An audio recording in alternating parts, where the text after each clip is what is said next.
तर लाडकी बहीण योजनेचा पहिला हप्ता 17 तारखेला मिळणार आहे। दिंडोरीमधल्या सभेमधून उपमुख्यमंत्री अजित पवार यांनी या संदर्भातली माहिती दिली आहे। जुलै आणि ऑगस्टचे पैसे राखी पौर्णिमेच्या पूर्वी बँकेच्या खात्यामध्ये जमा होतील असंही अजित पवारांनी म्हटलंय। ही योजना चुनावी जुमला नसून महायुतीला पुन्हा संधी द्या, योजना सुरूच राहील हा दादाचा वादा असल्याचं सुद्धा अजितदादांनी म्हटलंय। तर विरोधी पक्षनेते विजय वडेट्टीवार यांनी लाडकी बहीण योजनेवरून सरकारवरती निशाणा साधला।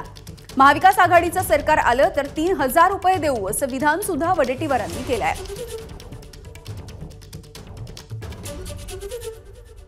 काल मी 6000 कोटी रुपयाच्या फाईलवर सही करून आज तुम्हाला भेटायला आलोय। ते पैसे तुम्हाला मिळणार आहेत, तुमच्या अकाउंटला जाणार आहेत, तुमच्या खात्यामध्ये जाणार आहेत। ते पैसे कसे खर्च करायचे तुमचं तुम्ही ठरवा।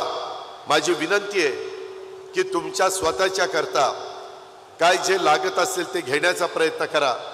ह्याच्यातनं संपूर्ण माझ्या महाराष्ट्रातल्या बाजारपेठेला उठाव मिळेल।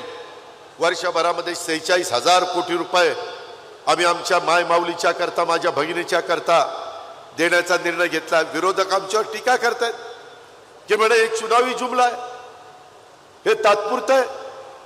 मी माय माऊलींनी तुम्हाला सांगतो, तुमच्या ह्या सगळ्या मार्फत महाराष्ट्रातल्या जनतेला सांगतो, हे तात्पुरतं नाही। महायुतीचं सरकार पुन्हा त्या ठिकाणी आणण्याच्या करता तुम्ही आम्हाला पाठबळ द्या, आशीर्वाद द्या, तुम्ही आम्हाला सहकार्य करा। कायम पुढे 5 वर्ष तुमची योजना चालेल हा अजितदादाचा वाद आहे। पोलीस स्टेशनमध्ये पोलिसांच्या कॅबिनमध्ये जाऊन महिलांना मारहाण करतो सभापती भारतीय जनता पक्षाचा। हे महिलांचं संरक्षण आहे?